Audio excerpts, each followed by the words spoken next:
Amante della nostra grande Roma, buonasera. Bonsoir tout le monde dans ma nouvelle émission Les petits papiers d'Ayman. Ça sera une émission 100% tactique. Nous aborderons après chaque match tout ce qui est tactique, style de jeu, prestation des joueurs. Ça sera ma première émission, ma première essai individuel. J'espère que ça va vous plaire. Commençons par les 11 de départ choisis par José Mourinho. Il y a Patricio dans les cages, Smalling en tant que libéraux, deux stoppers Mancini et Llorente, Christensen, Zalewski excentré droit, excentré gauche, Cristante 6, sentinelle, Pellegrini, Paredes, deux relayeurs, Dybala électron libre, derrière Bellotti qui est un attaquant de pointe. Toujours fidèle, José Mourinho à ses 3-5-2 qui se transforment en 5-3-2 dans la phase défensive. J'ai essayé de comprendre un petit peu le dispositif tactique de Mourinho en choisissant ces 3-5-2 et les zones de mouvement de joueurs dans le terrain. Comme vous voyez avec les flèches sur la photo, je vais commencer par les deux excentrés droit et gauche, Zalewski et Christensen. Vous voyez, tous les deux excentrés, ils prennent les deux couloirs en avançant et reculant. Et dans la zone défensive, quand il y a des balles arrêtées, les deux excentrés se transforment en deux axiaux pour remplacer Mancini et Llorente. En même temps, le pivot ou bien Cristante, ou bien Paredes, ou bien Pellegrini, il recule pour remplacer Smalling. Malheureusement, l'entraîneur a choisi à chaque fois dans les balles arrêtées de faire monter les trois axiaux et ça va construire des problèmes dans la phase défensive de la Roma. On va voir plus tard. En même temps, avec les trois milieux de terrain, Lorenzo Pellegrini, Leandro Paredes et Cristante, qui bougent en mouvement et qui font en mouvement rotatif et font l'échange de poste à chaque fois dans la création de l'attaque. Et vous allez remarquer ça, par exemple, dans le premier but, il y a Pellegrini qui recule pour couvrir Chris Smalling. Au contraire, Paredes et Cristante se trouvent vers l'avant. Pour l'attaque, il y a Dybala qui est toujours électron libre. Il bouge à droite, à gauche, derrière l'attaquant.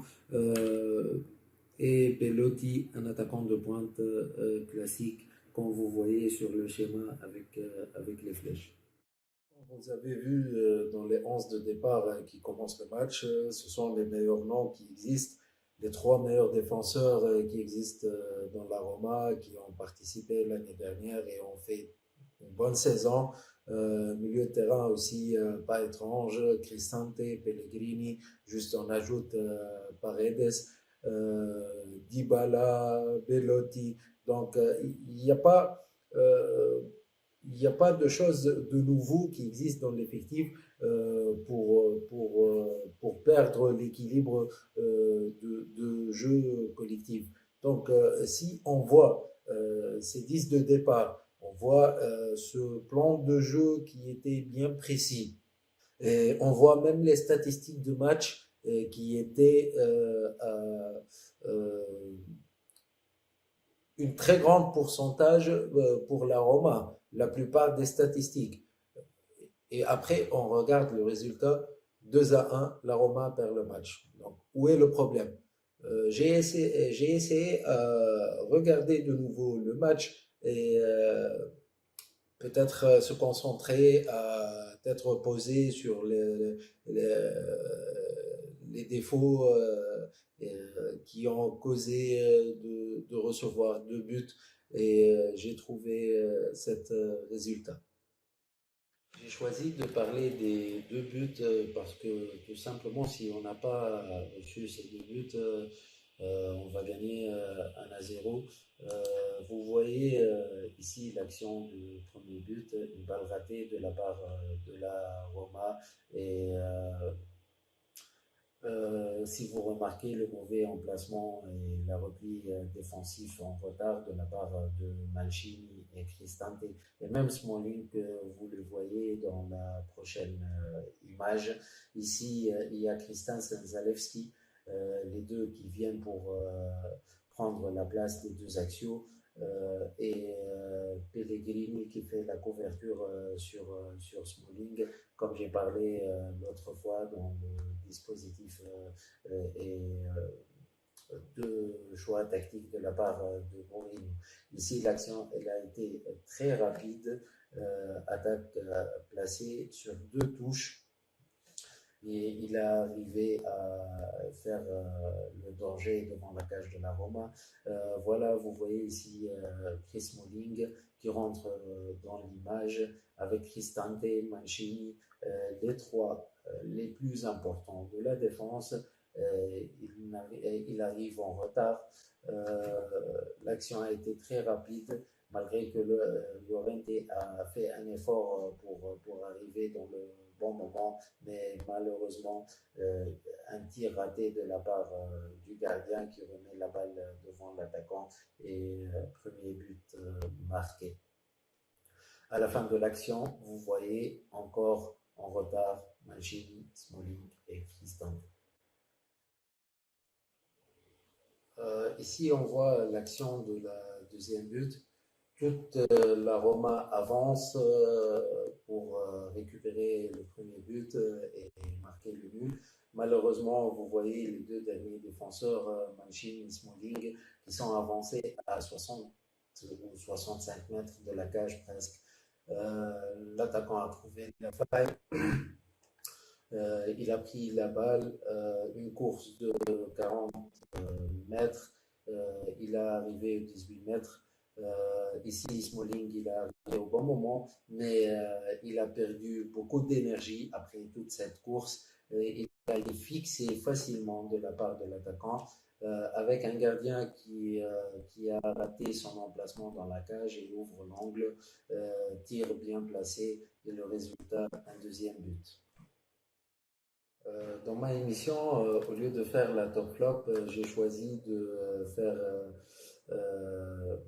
le choix du meilleur joueur du match et en même temps le plus mauvais joueur dans le match. Commençons par le plus mauvais, c'est Rui Patricio. Si on regarde les statistiques de ce joueur-là, d'abord il était noté 5,7. Une seule balle sauvée pendant 90 minutes, zéro dégagement des points, zéro sortie, zéro sortie aérienne, erreur provoquée un but 1. Il a touché la balle 27 fois, passe courte, il a réussi dans 19, passe profondeur 7, il a réussi 4. Le reste des statistiques, c'est zéro et il a encaissé 2 buts. Malheureusement, ce gardien, malgré sa valeur, malgré son nom, malgré qu'il est international, et j'ai beaucoup défendu ce gardien dans le match de Salernitana, malheureusement, aujourd'hui, il passe par un passage à vide, et même on entend des rumeurs du mercato qu'ils vont chercher un autre gardien, espérant qu'il revient à sa forme habituelle, parce que Patricio, c'est un grand nom dans l'Europe, peut-être par rapport à l'âge, 35 ou 34 ans, donc c'est normal que sa courbe va diminuer et l'évolution du joueur, elle va diminuer aussi. Si on parle du meilleur joueur du match, c'est Lorenzo Pellegrini, le capitano. Il a fait un grand match contre Hellas Verona. Et il a beaucoup bougé. Vous voyez la zone de mouvement dans le terrain. Il a presque bougé dans tout le terrain. Il n'a pas réussi à marquer un but. Il a fait 62 touches. Les passes courtes, 75%, il a réussi. Passes clés, il a fait 4. Centre, il a centré 10, 3 réussis. Passe en profondeur, il a fait 2. Frappe sur la poteau 1, le coup franc. Tentative de dribble, il a fait 3, il a réussi les 3. Les duels 1 contre 1, il a récupéré 7 sur 8. Les duels aériens, il a fait 2. Possession 17. Il a fait une seule faute, donc son jeu il était trop propre dans le match. Un dégagement, une interception de la balle, 4 tacles, un bon match qui a noté Lorenzo Pellegrini 7,9 dans son match, qui lui permet de devenir l'homme de match. Donc, si vous remarquez, notre problème dans la phase défensive, c'est que tout le monde avance et tout le monde recule. On ne joue pas ailleurs quand même, on joue dans un club professionnel. Même dans la stratégie de faire avancer les défenseurs pour soutenir l'attaque, ok, je suis d'accord, mais nous devons avoir une stratégie de faire ça parce que c'est pas comme ça, tout le monde avance dans l'attaque et tout le monde recule. Non, prenons exemple Real Madrid dans les débuts des années 2000 avec Del Bosque. Il y avait Fernando Hierro, Helguera, Roberto Carlos arrière gauche et Salgado arrière droit. Si vous vous rappelez, Salgado et Helguera avancent et Hierro Carlos reste. Et le contraire, quand Hierro Carlos avance, Salgado Helguera recule. Donc là, pour Mourinho, tu as 3 défenseurs. Donc tu peux avancer 2 et au moins garder un. C'est lui qui dirige la repli des défenseurs. Sinon, on peut pas continuer comme ça. Quel que soit l'adversaire, il peut marquer parce qu'il n'y a pas de défense. Et si on va pas faire ça, donc pourquoi on joue avec 3 défenseurs? On peut jouer défense à 4. Tu as un arrière et un axial qui avance et il reste un arrière et un axial. Et tu gagnes la place de défenseur, tu mets un milieu offensif ou bien tu gagnes un deuxième ou troisième attaquant. Pourquoi on joue à 3 dans l'axe aujourd'hui? Donc, si on joue à 3 dans l'axe et à chaque match, on reçoit 2 buts, donc ça ne sert à rien de jouer 3 dans l'axe. On joue à 4 dans l'axe et nous gagnerons à la place de défenseur un autre attaquant, peut-être on marque plus. Il y a un autre problème que je veux parler dans la phase défensive et même offensive, les excentrés. Je parle de Christensen, Karsdorp, Spinazzola et Zalewski.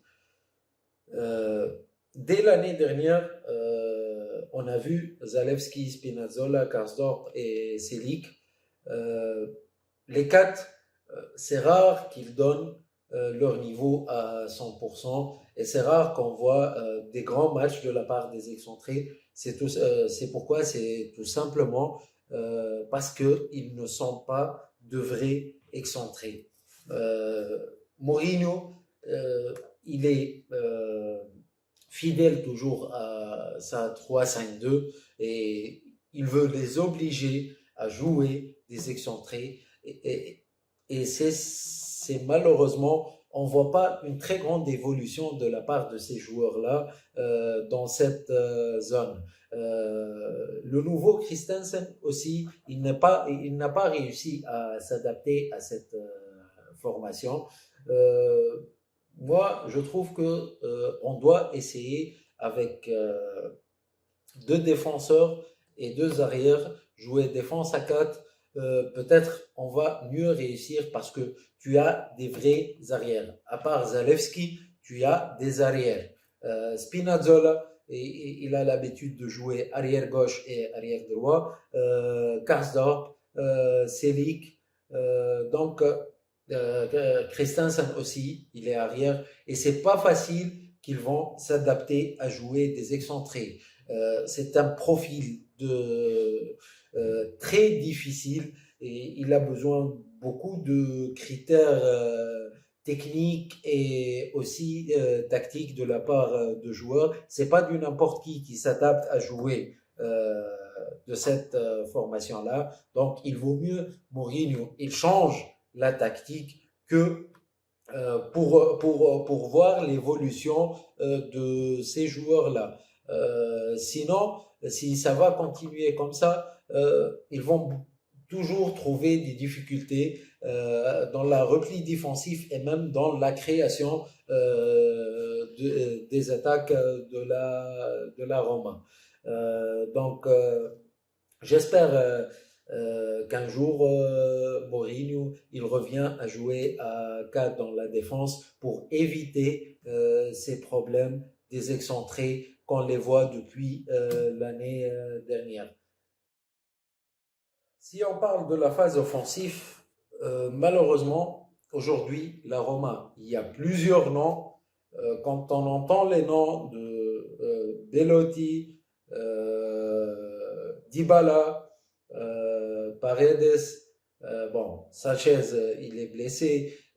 Il y a plusieurs noms qui peuvent ajouter dans la phase offensive et qui peuvent faire mieux dans la phase offensive. Et même avec l'arrivée de Lukaku, donc nous aurons plusieurs noms. Mais c'est pas ça le problème. Malheureusement, aujourd'hui, la Roma, elle n'a pas de profil, elle n'a pas d'image dans la phase offensive. Tu vois une équipe qui avance, qui attend les gestes individuels des joueurs, mais on ne voit pas quelque chose qui se fait, qui se répète dans les entraînements. Par exemple, des triangles, des gestes techniques, des renversements, des centrages. Tu vois, quand on regarde un match, parfois on voit une action, ça se voit que les joueurs s'entraînent et ils ont préparé cette action dans l'entraînement. Aujourd'hui, il n'y a pas cette chose-là. Il y a une Roma qui n'a pas de stratégie offensive. Elle joue du n'importe quoi, peut-être balle arrêtée, peut-être centrage, peut-être tir individuel, un geste technique de la part d'un joueur, mais il n'y a pas de volume de jeu. Il n'y a pas des actions qui se répètent dans la phase offensive pour montrer que cette équipe, elle prépare bien les attaques et pour réussir à marquer.